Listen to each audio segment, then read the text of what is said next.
It's hard to imagine how it must feel, going from singing in your bedroom to doing a blind audition in front of hundreds of people on The Voice UK. The most terrifying thing I've ever done, honestly. That wait before the music starts when you get on stage, it's like a minute long and it feels like a lifetime, honestly.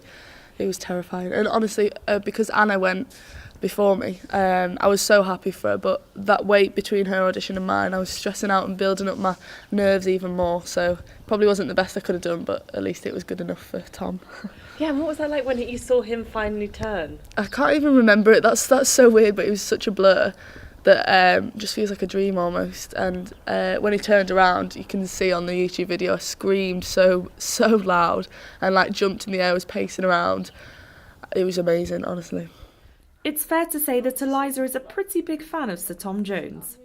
Well, I think it started when I watched The Voice for the first time, which was in 2010, I think, when it started, and I was 10 years old. And it's really weird, I've always had this obsession with men with like grey, silvery hair, with like bright blue eyes.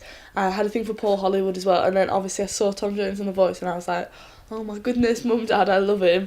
And then I started listening to his music, and some of the songs just really resonated with me, and his lyrics and his voice, it just gets better with age, and he gets better with age.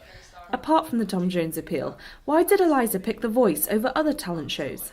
Well, I just think The Voice, obviously, you don't see the people. It's not all focused on the image, and I'm not saying that X Factor and Britain's Got Talent, for example, are, but I think with X Factor, you've obviously got all those jokey acts, and with Britain's Got Talent, it's not just singing. So I think The Voice is more suited to what I wanted to do, which is more about the voice, how people sing rather than the image, and jokey acts as well, because everyone on The Voice can sing, really. And what's the dream?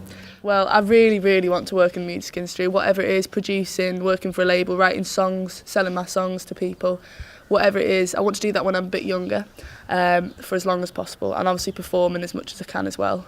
Obviously the dream would be me like the main headline at Kendal Calling rather than one of the side acts in the Woodland stage, but just anything musical really. And then when I get a bit older, when I want to settle down, I want to be a music therapist for children with special needs. That's kind of what I've wanted to do before this all kicked off, so I'm kind of keeping that goal in like full view as well for when I get older. Why do you want to do that? Well, I worked at a primary school. Well, I volunteered at a primary school for a couple of weeks when I was a bit younger, and there was a boy there with special needs, and he just reacted so well to my music. He was dancing, and it's the first time I kind of saw him form words better than he could do, and he was singing along to it, and just I thought it was a really rewarding thing, and it's really therapeutic for them. So whatever can make their day a little bit better, I'm happy to do. Eliza will be back performing on The Voice for the Battles. Freya Finley, That's TV.